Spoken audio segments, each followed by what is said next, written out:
Bismillahirrahmanirrahim. Assalamualaikum warahmatullahi wabarakatuh. Alhamdulillahirabbil alamin wassalatu wassalamu ala rasulillahil karim sayyidina Muhammadin wa ala alihi washabbihi ajma'in wa ba'd. Fa ya ahbaballahi wa ahbab rasulih sallallahu alaihi wasallam, usi nafsi wa iyyakum bi taqwallahi faqad fazal muttaqun fala tamutunna illa wa antum muslimun. Faqala ta'ala ya ayyuhalladzina amanu taqullaha haqqa tuqatih wa la tamutunna illa wa antum muslimun. Saudara-saudariku dimanapun Anda berada, berjumpa kembali dalam kajian Madrasah Al-Imam Al-Bukhari, pembahasan tentang kitab As-Shaum yang terambil dalam Sahih Al-Bukhari. Alhamdulillah hari ini telah kita masuki hari ke-10 ya. Baik, di bulan Ramadan tahun 1442 Hijrah. Semoga qiyam kita diterima oleh Allah Subhanahu wa taala. Doa-doa kita dikabulkan oleh Allah Subhanahu wa taala, dan lebih daripada itu semoga sampai hari ke-10 ini dosa-dosa kita diampuni oleh Allah Subhanahu wa taala. Baiklah, kita akan coba lanjutkan bahasan kita. Sekarang kita masuk pada bab kelima ya. Bab kelima. Nah, teman-teman dimanapun Anda berada perlu diinformasikan bahwa selama Ramadan ini alhamdulillah sampai hari ke-10 kita telah konsisten membahas tentang hadis-hadis Nabi SAW terkait dengan ibadah siam Ramadan yang kita mengambil referensi langsung dari kitab Sahih Al-Bukhari ya. Di sini di tema atau kitab berapa? Kitab 30 ya. Urutan dari topik atau tema yang disusun oleh Al-Imam Al-Bukhari. Diingatkan kembali di dalam kitab Imam Al-Bukhari ini terdapat 97 tema ya. Jadi ini tema ke-30, temanya terpusat tentang shaum ya, tentang segala hal yang terkait dengan praktek puasa, termasuk di dalamnya puasa Ramadan. Dan alhamdulillah bab pertama, jadi subtema sudah kita bahas tentang dalil kewajiban puasa. Yang kedua adalah tentang keutamaan puasa. Yang ketiga tentang as-shaumu kaffarah ya, tentang puasa itu di antara manfaatnya bisa menghapuskan, menggugurkan dosa-dosa kita, baik yang kecil secara otomatis ataupun yang besar dengan bertobat pada Allah Subhanahu wa taala. Kemudian di bab yang keempat kemarin kita mendapati tentang keistimewaan orang menunaikan puasa akan berpeluang mendapatkan satu sambutan dari Allah Subhanahu wa taala saat kembali ke akhirat nanti melalui pintu Ar-Rayyan.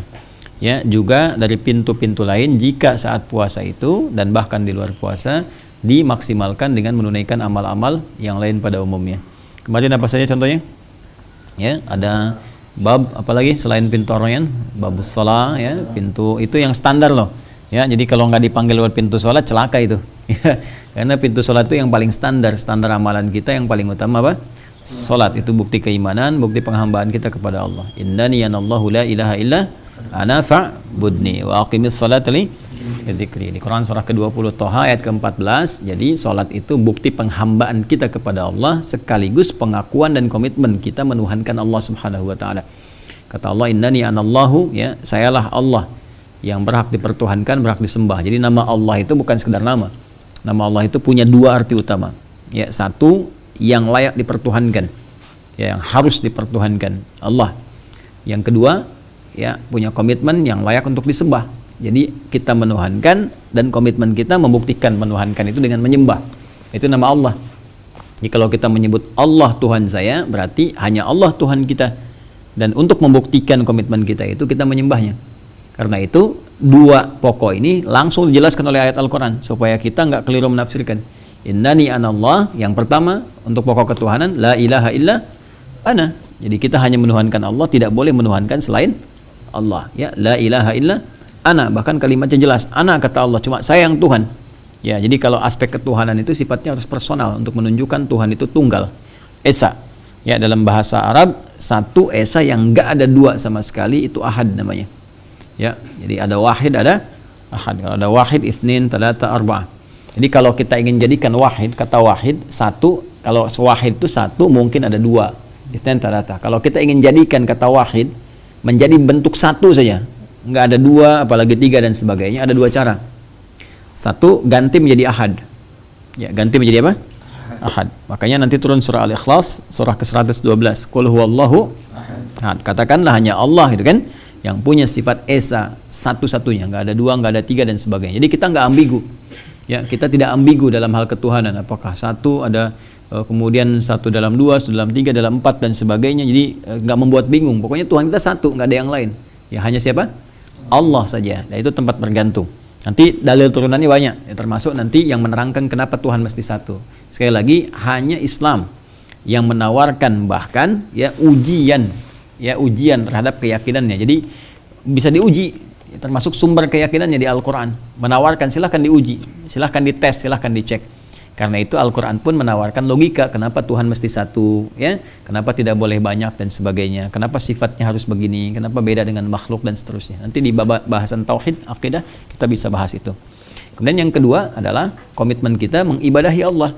Jadi kalau sudah menuhankan harus membuktikan aspek ketuhanan itu. Ya buktinya disembah, ya kan?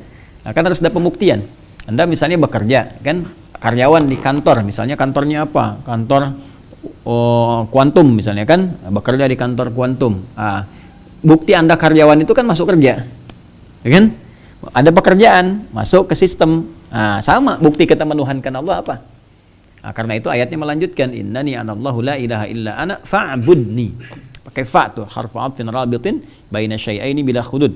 Huruf yang menyambungkan dua peristiwa tanpa jeda. Jadi antara satu menuhankan Allah dengan peristiwa kedua pembuktian ketuhanan itu dengan menyembahnya, nggak ada jeda.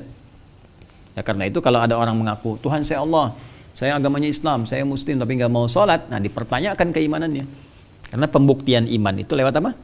Lewat ibadah, ya, lewat apa? Ibadah. Dan ibadahnya pun dirinci di situ. Ibadah yang paling pokok membuktikan ketuhanan Allah itu, ya setelah itu apa? Wa aqimis shalah. Jadi kalau kita bertanya, rinci Al-Quran itu cuma satu ayat tapi tegas. Ya, silakan cari di kitab lain dimanapun.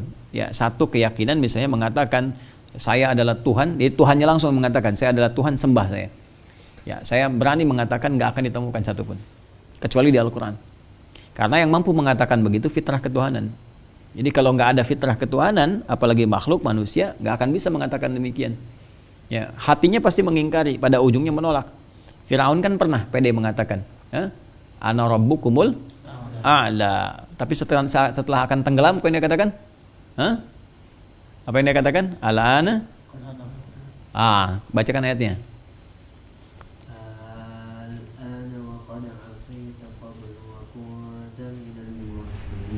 Terus?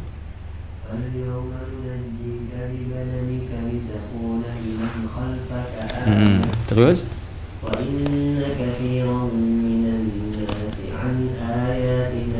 Nah, sekarang baru sadar dia, ya kan? Kemudian Allah tenggelamkan.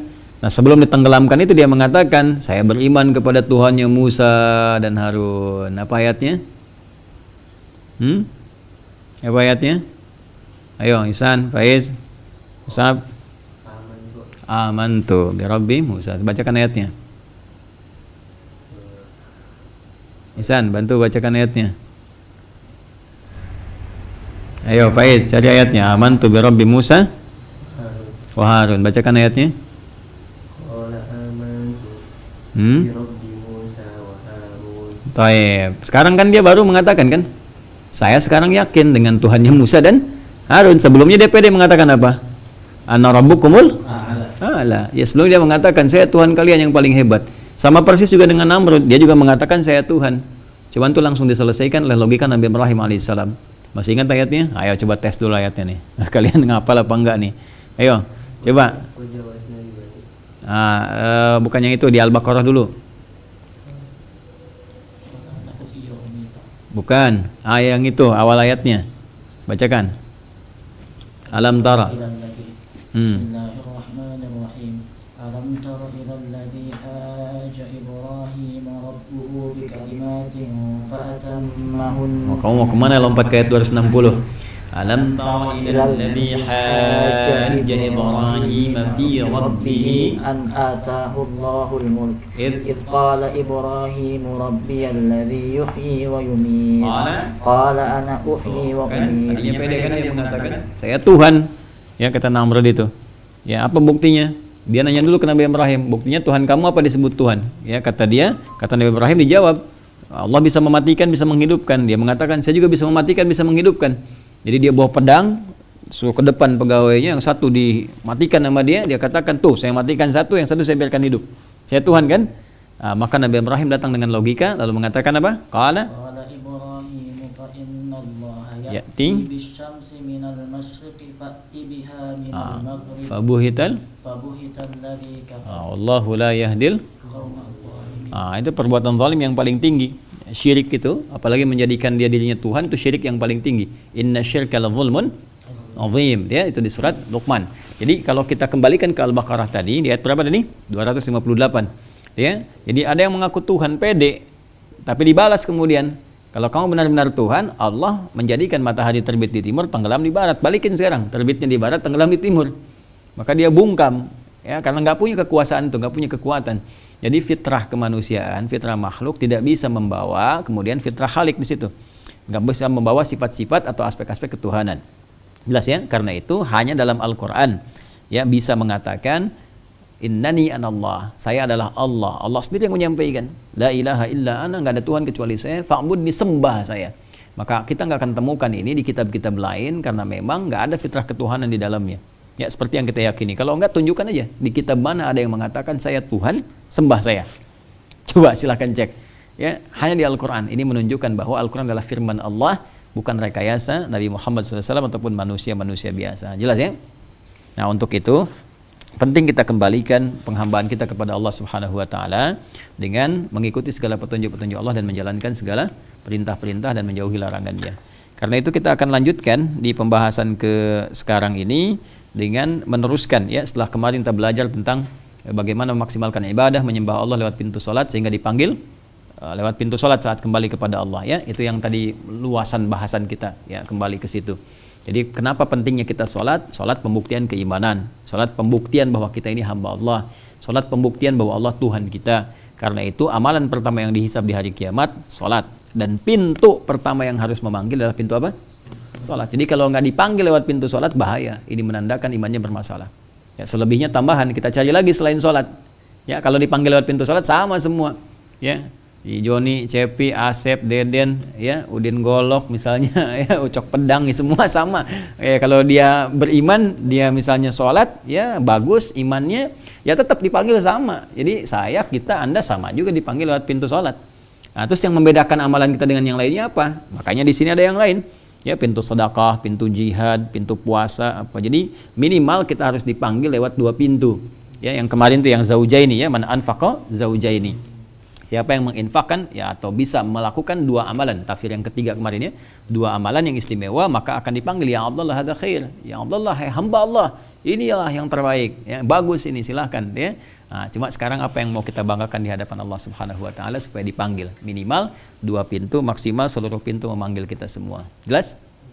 Nah, sekarang ikhtiarnya ada paling maksimal di bulan ini. Saat ini sekarang, karena suasana saat ini kita puasa ini khususnya saat Ramadan itu Masya Allah semua auranya mengarahkan kita ibadah. Silahkan cek kalau kalian nggak percaya. Ya, Ramadan ini jangankan sholat fardu, orang ketinggalan sunnah aja gelisah. Kejar. Infak dicari-cari supaya bisa infak kan. Dulu orang depan mata minta belum tentu dikasih kan. Sekarang jauh di mata ya, dekat di kaki juga dicari, atau bahkan dekat di mata jauh di kaki. Kalau Zoom kan dekat di mata jauh di kaki ya. Siapa gitu, cepat kita cari-cari itu ya, fakir miskin dan sebagainya. Jadi ini optimal. Nah, cuma pertanyaannya, orang banyak sekarang puasa Ramadan. Ramadan itu apa? Bagaimana cara kita memanggilnya? Ya, jangan-jangan nggak paham sudah 10 hari puasa Ramadan, ditanya Ramadan itu apa? Ramadan itu puasa. Puasa itu apa? Ramadan. Nah, itu berarti bukan jawaban yang tepat. Ya, nah, kita harus mengakar pada referensi, barangkali ada makna di balik penamaan itu. Kita baca hadisnya. Oleh karena itu kita masuk ke bab yang kelima. Ya, bab yang kelima di kitab ke-30, kitab Usyam. Sekarang nomor hadis urutan ke-8 di kitab ini, ya, di urutan seluruh hadisnya nomor hadis 1898. Siapa yang baca ya Allah? Bismillah. Siapa? Bismillahirrahmanirrahim. Al-Mus'ab. Babun hal yuqalu Ramadanu aw syahru Ramadana wa man ra'a kullahu wasi'an. Wa qala an-nabiy sallallahu alaihi wasallam man shama Ramadana wa qala la tuqaddamu Ramadana. La taqaddamu bukan tuqaddamu. La taqaddamu. Taqaddama ya taqaddamu, taqadduman, taqaddamu, la taqaddamu, bukan la tuqaddamu. Kalau mau dibaca la tuqaddimu bisa la taqaddamu. Nah, asalnya la tataqaddam jadi la taqaddam. Ya. Baik. Bab yang kelima, Saya bacakan dulu babnya. Babun. Babun ini mubtada dari ini ya khabar dari mubtada mahdhuf, asalnya hadza babun. Ini adalah bab baru yang kelima yang tidak kalah penting dari pembahasan-pembahasan sebelumnya. Hal yuqalu ramadhanu au syahr ramadhan. Apakah Ramadan itu kita panggil dengan Ramadan saja ataukah syahr Ramadan? Ya, bulan Ramadan. Bagaimana cara memanggil Ramadan? Dan kalau kita memanggil itu lebih jauhnya lagi, ada nggak perbedaan makna antara saya panggil Ramadan dengan bulan Ramadan, ini kan? Nah, nanti kita lihat ya. Termasuk waman ra'a kullahu wasi'an, ya, dan ada juga yang memandang bahwa keluasan dalam bab ini. Mau manggil Ramadan silakan, syahr Ramadan silakan, ya. Jadi intinya kita ada pembahasan dua hal di sini. Satu secara tekstual dari hadis dan tema, yaitu tekstualnya bolehkah kita memanggil Ramadan dengan Ramadan saja atau syahr Ramadan? Mana di antara dua ini yang dibolehkan? Jadi ada yang mengatakan Ramadan, ada yang mengatakan harus syahr Ramadan, ada yang mengatakan itu perkara luas. Mau syahr Ramadan silakan, mau Ramadan saja silakan, kan? Nah, ini gambarannya nanti kita akan bahas secara spesifik. Yang kedua, kaidah itu selalu mengatakan begini. Di dalam kaidah bahasa Arab, penamaan pada sesuatu itu memberikan keluasan makna. Ya, bisa meluas, bisa juga memendek. Ya, bisa maknanya singkat, bisa maknanya luas. Ya, kaidahnya berbunyi begini. Ziyadatul mabna tadullu ala ziyadatil ma'na. Ketika bertambah bangunan hurufnya atau bahkan harakat kah atau huruf kah, berarti maknanya akan berbeda dari sebelumnya. Ya. Semacam begini misalnya. Kalau kita katakan lam kan? Lam ya. La dengan ala. Beda enggak? Beda kan? Baik. Laha dengan alaiha. Lam dengan ha kan? Lam, ha, alif. Laha dengan alaiha. Lamnya masih ada kan di alaiha kan? Tapi tambah ain kan? Ain kemudian ya alaiha. Itu udah beda. Laha untuk dia. Laha itu pemberian biasanya positif. Alaiha juga untuk dia tapi negatif. Ya laha ma kasabat wa alaiha mak tasabat. Jadi laha itu positif. La yukallifullahu nafsan illa usaha. Laha ma wa alaiha mak. Ya, la yukallifullahu nafsan illa usaha. Al-Baqarah 286 ya. Allah tidak akan memberikan beban kepada seseorang berupa ujian atau juga berupa penunaian ibadah ya kecuali sebatas kemampuan. Ya, jadi kita pun diminta menunaikan ibadah ini, bahkan diatur 5 kali misalnya sholat dalam sehari, itu kalau kita nggak mampu mustahil diwajibkan. Termasuk ujian hidup. Ya, ujian hidup itu mustahil. Ujian sekolah aja berdasar kemampuan, masa ujian hidup di luar kemampuan kita? Ya. Coba cek kalau kalian sekolah, kuliah, kan berdasar kemampuan kita yang telah kita pelajari itu diujikan. Nggak mungkin Anda dikasih soal di luar apa yang telah dipelajari. Itu mustahil. Jelas ya? Jangan kalian katakan gini, besok ujian ya, oh Pak, kita udah banyak ujian hidup, nggak mau ujian sekolah, itu nggak bisa begitu. Ya, ujian sekolah aja, kalian ujian sekolah, pastikan dari materi yang dipelajari kan? Kalau ada materi pelajaran belum dipelajari, diujikan, kalian protes kan? Ya, Pak, ini belum kita pelajari kan? Gitu kan? Ya, apalagi ujian hidup. Ujian hidup begitu, nggak mungkin diberikan kecuali sesuai dengan kadar kemampuan kita pada bekal yang telah kita terima. Makanya orang tuh dapat ilmu dulu baru diuji. Ya, nggak dapat ilmu nggak akan diuji. Ya, sama kita juga begini dalam kehidupan kita. Ya, jadi ilmu-ilmu itu ada yang diberikan oleh Allah lewat pelajaran formal begini. Ada yang kita dapatkan lewat keseharian interaksi kita, lewat pandangan. Ini kunci pengetahuan, pandangan. Makanya jangan mandang yang aneh-aneh supaya ilmunya nggak aneh-aneh. Kalau kalian mandang yang aneh-aneh, nanti ilmunya nyeleneh. Ya, makanya yang dipandang itu pandangan ilmu-ilmu bagus, ya, mandang orang-orang salat, mandang orang baca Quran, sehingga kita bisa melihat dari acara-acara yang bagus, ya, ada inspirasi kita mengikuti. Kan kalau kalian melihat sesuatu kan, ya, jadi inspirasi kan, kebaikan, baca dari pandangan. Telinga juga begitu. Kalau kita dengar yang baik-baik, maka masuk ilmu yang baik. Tapi kalau kita dengar yang jelek-jelek, nah itu jadi referensi keilmuan yang jelek. Termasuk pikiran. Makanya antara telinga, pendengaran, mata, penglihatan, dan pikiran, fuad kalau dalam bahasa Qur'annya itu akan dihisab, itu sumber pengetahuan. Masih ingat Quran surah ke-17 ayat 36.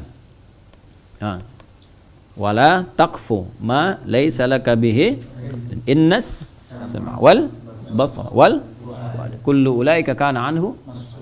Sumber pengetahuan.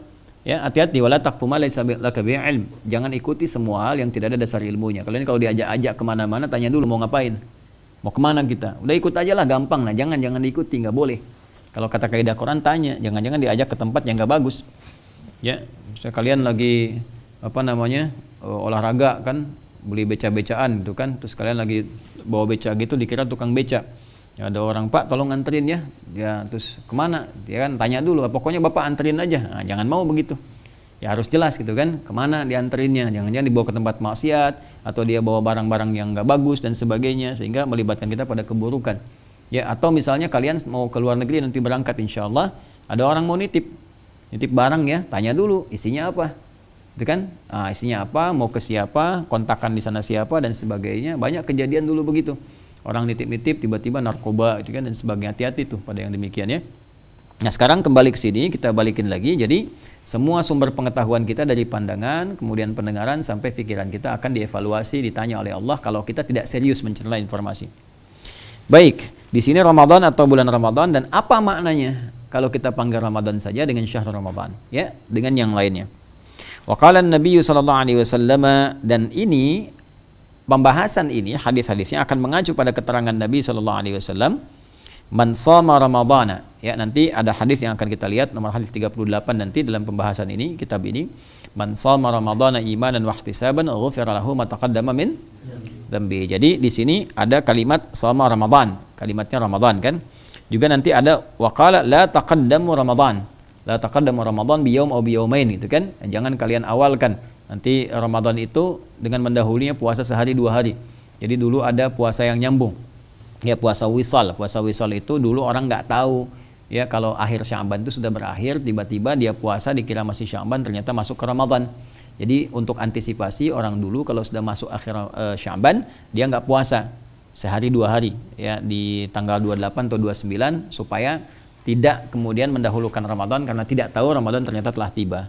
Tapi kalau sekarang zamannya sudah canggih, sudah ada hisab, sudah ada apa ya, sudah ada perhitungan yang bisa memetakan kepada kita kapan Ramadan tiba dan ru'yatnya tanggal berapa. Jadi yang demikian bisa dikondisikan. Baik, mari kita baca hadisnya. Silakan teruskan. Qala haddatsana. Qala haddatsana Qutaibah haddatsana Ismail bin Ja'far an Abi Suhail an abihi an Abi Hurairah radhiyallahu anhu anna Rasulullah sallallahu alaihi wasallam qala idza jaa Ramadan futihat abwabul jannah. Baik, itu yang menggunakan kata Ramadan, ya kan? Ini kan pembahasan kita manggilnya Ramadan atau syahrul Ramadan. Nah, ini yang pertama ada boleh. Jadi boleh memanggil dengan dengan kata Ramadan saja. Misalnya insya Allah besok Ramadan tiba. Nah, sekarang kita sedang berada di suasana Ramadan, kan? Jadi kita bisa mengucapkan kata Ramadan untuk memberikan nama bagi bulan mulia ini dengan dalil hadis tadi. Ya, hadis dari Nabi sallallahu alaihi wasallam riwayat Abu Hurairah radhiyallahu taala anhu, "Idza jaa Ramadhanu futihat abwabul jannah." Kan? Kemudian teruskan yang hadis selanjutnya.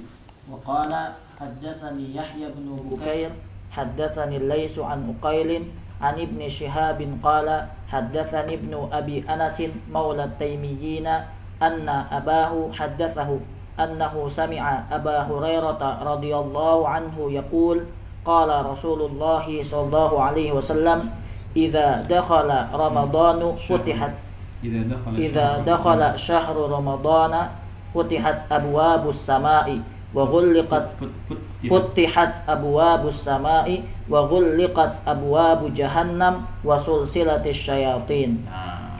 Udah ketahuan sekarang kan? Coba dalam hadis yang esensinya serupa, Nabi menyebut dengan 2 nama, satu Ramadan, satu syahrul Ramadan. Jadi kalau kita lihat ini hadisnya dua-duanya sama dari sahabat Abu Hurairah. Ya, cuma Abu Hurairah menerima dari siapa tuh sebelumnya? Ya, di hadis pertama kan dari siapa? Abi Suhail kan? Abi Suhail dari bapaknya kan? Nah, kemudian dari Abu Hurairah radhiyallahu taala anhu. Terus kan sebelumnya. Di sama juga Abu Hurairah menerima juga dari Rasulullah SAW. Cuma nanti jalurnya dari siapa sebelumnya? Abi Anas ya, Abi Anas. Ya, persis yang saya sampaikan kemarin itu loh. Kalau kita sedang ngobrol begini, saya sampaikan satu hal, ini ada 6 orang, masing-masing bisa beda menyampaikan padahal isinya sama. Kan? Mungkin bisa pendek, mungkin bisa panjang. Ya, kalau kita misalnya bisa contohkan kembali ya, insya Allah setiap hari jam 5 sore dalam channel Adi Hidayat Official akan ada tayangan Aku Suka. Ya, ayo kultum sejenak untuk berbuka. Coba Anip mau nyampaikan misalnya. Gimana? Insya Allah setiap hari besok ada kultum. Besok ya. Aku suka ya, langsung di channel Adi Hidayat Official. Baik, coba Ustaz. Kata Mas Hanif dari Ustaz tadi, Mas Hanif dari Ustaz Adi. Terus insya Allah setiap sore jam 5 yuk, keraskan suaranya. di YouTube Adi Hidayat Official ada yang aku suka. Ada yang aku suka. Aku suka. Aku Ya, suka. Kain. Insya Allah setiap hari pukul 5 sore ada tayangan Aku Suka di YouTube Adi Hidayat Official. Tuh, terus apa? Aduh. Nah, ya. Insya Allah setiap hari jam 5 sore akan tayang live Aku Suka di channel Adi Hidayat Official. Ya, sama Joni. Ya. Insyaallah besok jam 5 ada tayangan Aku Suka. Oh, kan? Ya. Insya Allah setiap hari di pukul 5 sore Di pukul 5 sorenya. ada program Aku Suka, ada kultum Program. sejarah sebelum berbuka. Intinya semua sama kan? Iya. Intinya setiap jam 5 ada tayangan apa? Aku Suka gitu kan? Cuman ungkapannya beda-beda kan? Jelas ya? Jadi ungkapan bisa beda-beda. Ini namanya ya at-tasmiyatu la yughayyirul musamma. Ya, jadi penamaan itu tidak menghilangkan esensi yang dinamai. Sama-sama aja itu intinya.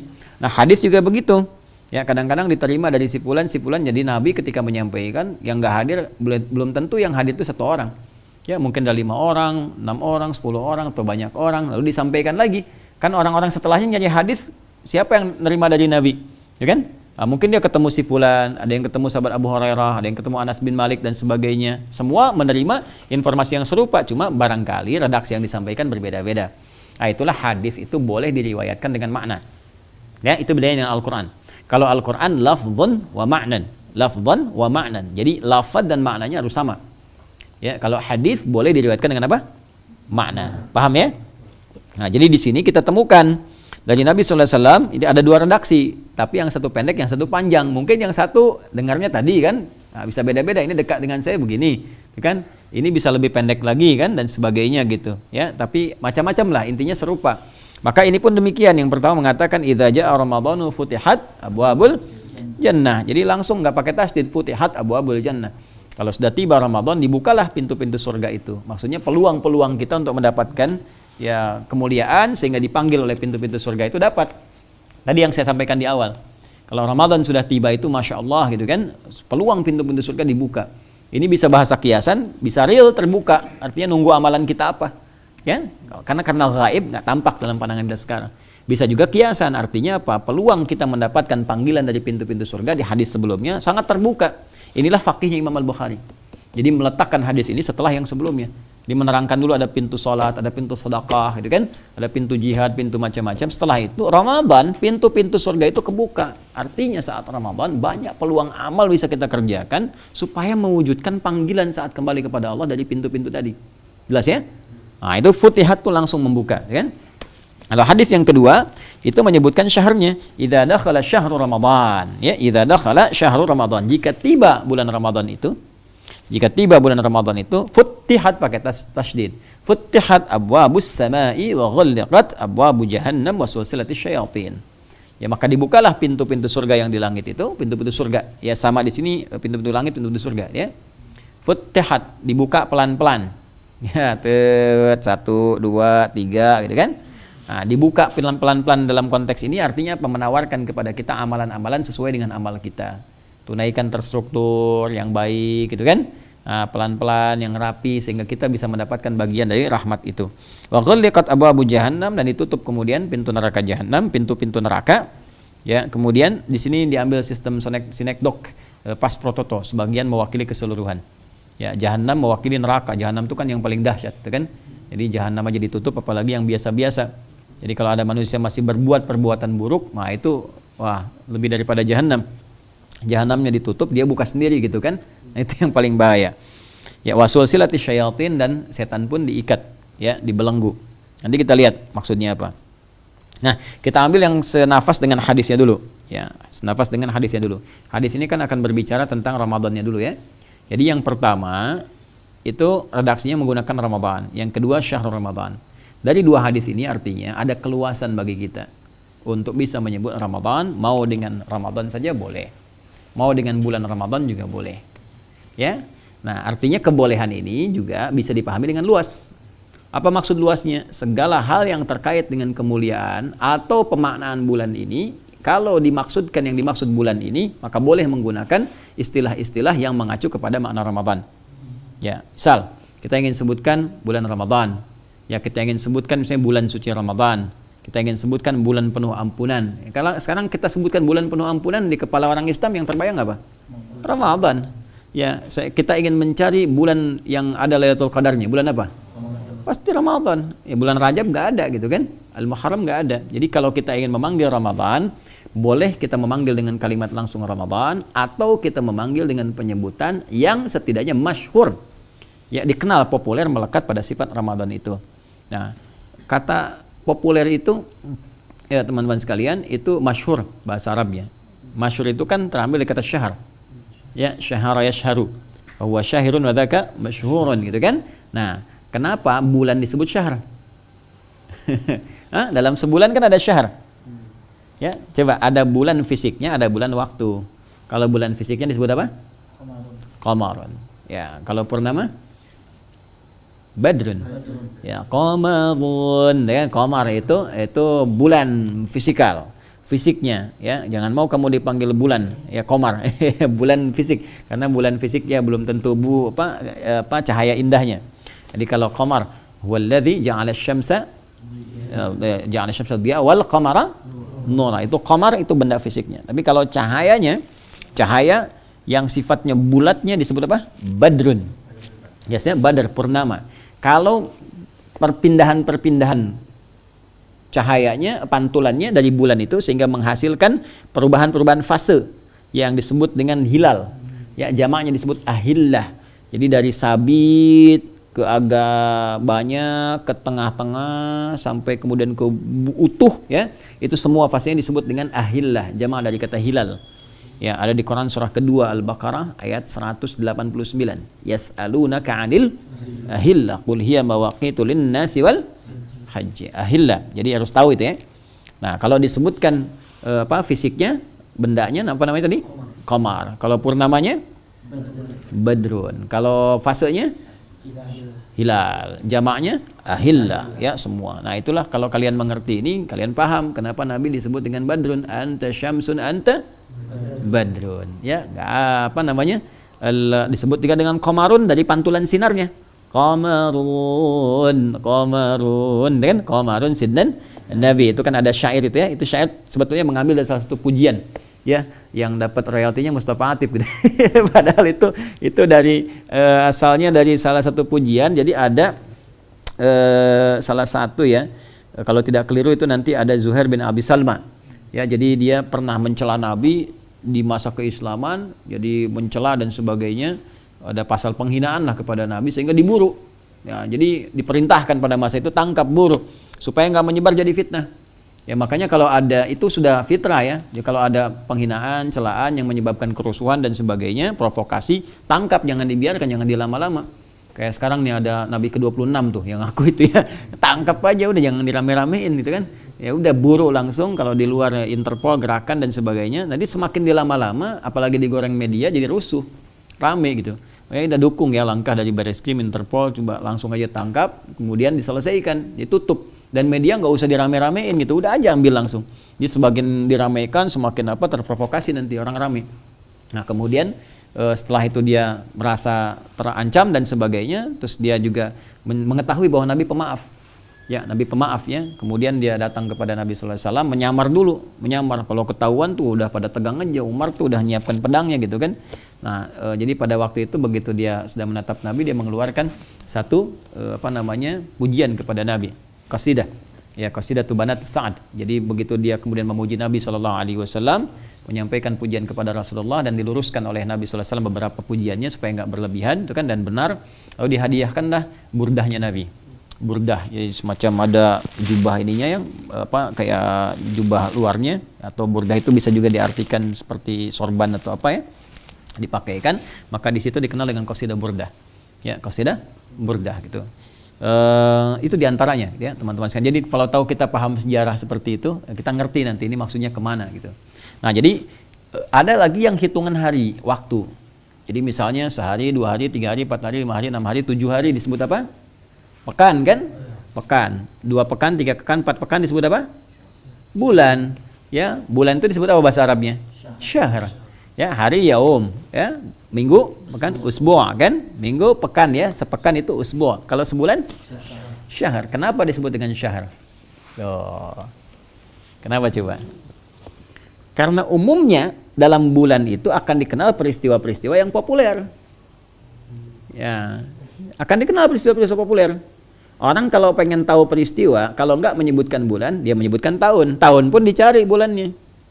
Coba gini, kita kemerdekaan kapan? Tuh, Agustus kan? Ya kan? Pasti Agustus, itu yang kita ambilnya. Gitu kan? Haji bulan apa? Dzulhijjah, gitu kan? Jadi yang kita kejarnya pasti itu. Ya, jadi Agustus, udah 17 Agustus tahun 45 gitu kan, kali tahunnya, tapi bulannya kita ketahui Agustus nih, mau ada proklamasi, ada kemerdekaan, ya Indonesia kita tercinta, jadi itu yang diambil. Jadi kenapa disebut dengan bulan? Karena ada sesuatu yang populer, ada yang familiar. Nah kalau kita menyebutkan syahrul Ramadan, maka kita ingin memberikan kesan bahwa ada yang familiar, ada yang populer, ada yang bagus di Ramadan ini. Ya seakan-akan memberi kesan, hidupkanlah bulan ini dengan baik, karena banyak di situ yang sangat istimewa. Saking istimewanya jadi populer. Contoh apa? Lailatul Qadar, kan nuzulul Quran, Fatu Makkah, peristiwa perang Badar dan sebagainya. Itu kan populer, terjadi di bulan Ramadan. Jadi kalau disebutkan kepada Anda misalnya, insya Allah kita sekarang sedang berada di bulan Ramadan. Itu kalau kita ngambil bulannya aja, mungkin nggak terasa ke jiwa kita. Tapi kalau kita katakan syahrul Ramadan, bukan sekedar ini Ramadan, tapi ada banyak yang populer di sini yang harus kita jadikan inspirasi, kita belajar. Ya, jelas sampai sini ya? Nah, jadi kalau kita ingin terjemahkan dalam bahasa bebas, boleh kita katakan misalnya bulan penuh ampunan, bulan penuh rahmat, itu kan di dalamnya. Ya, di sini ada malam Al-Qadar dan seterusnya. Jelas ya? Nah, kalau Ramadan sendiri apa artinya? Ramda. Kalau Ramda itu apa? Ramadan. Ramadan apa? Ramda.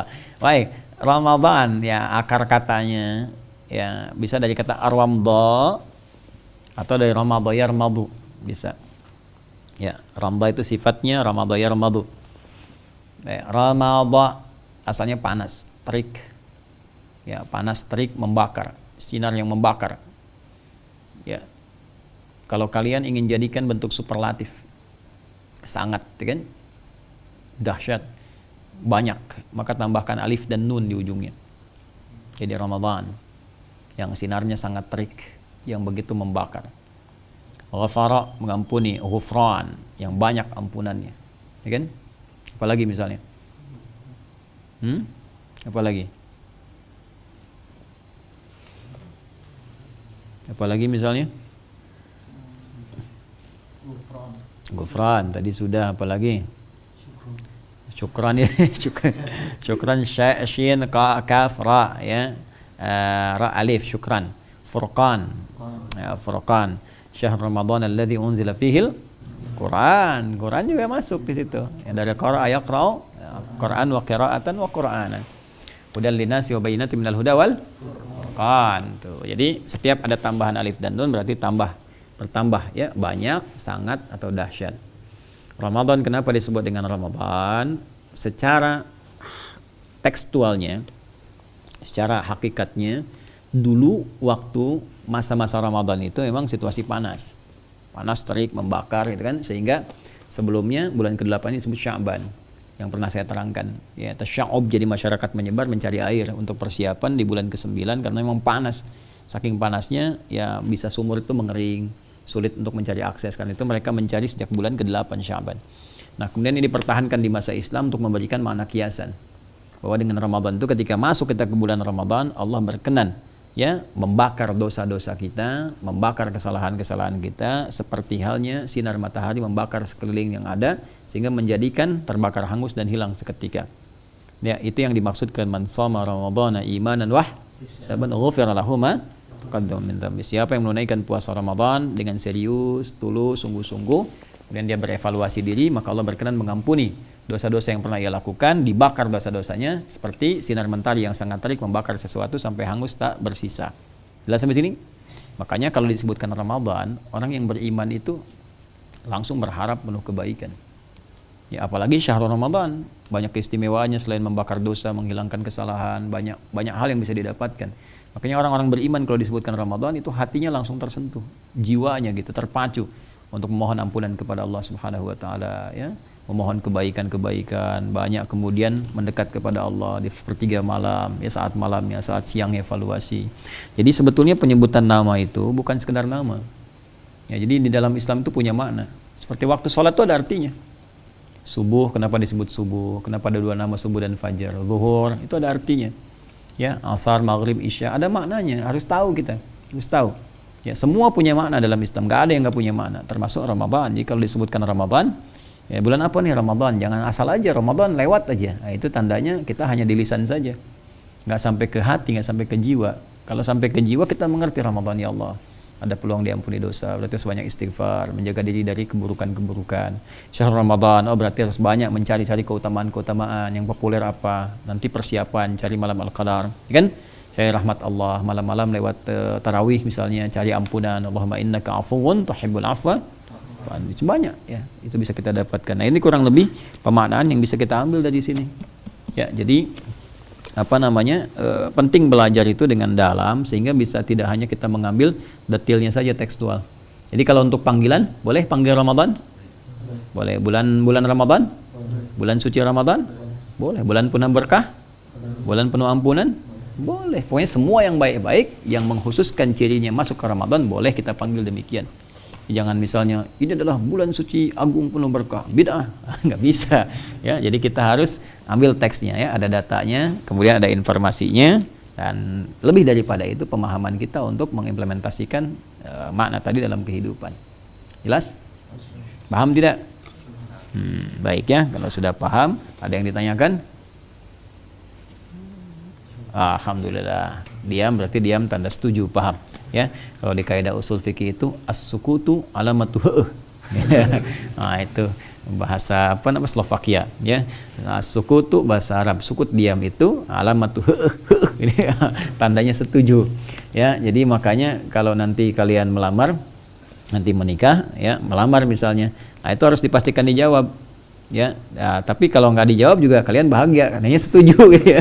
Nah, makanya para akhwat nanti kalau dilamar Anda harus jawab, ya. Kalau tidak, katakan tidak, ya. Jangan Anda diam saja. Kalau diam Anda setuju, ya. Jadi kalau tidak misalnya tidak, tidak ya tidak gitu kan. Kalau jangan ambigu, kalau misalnya iya katakan iya, jelas, ya. Tapi kalau dalam ilmu diam itu tanda apa?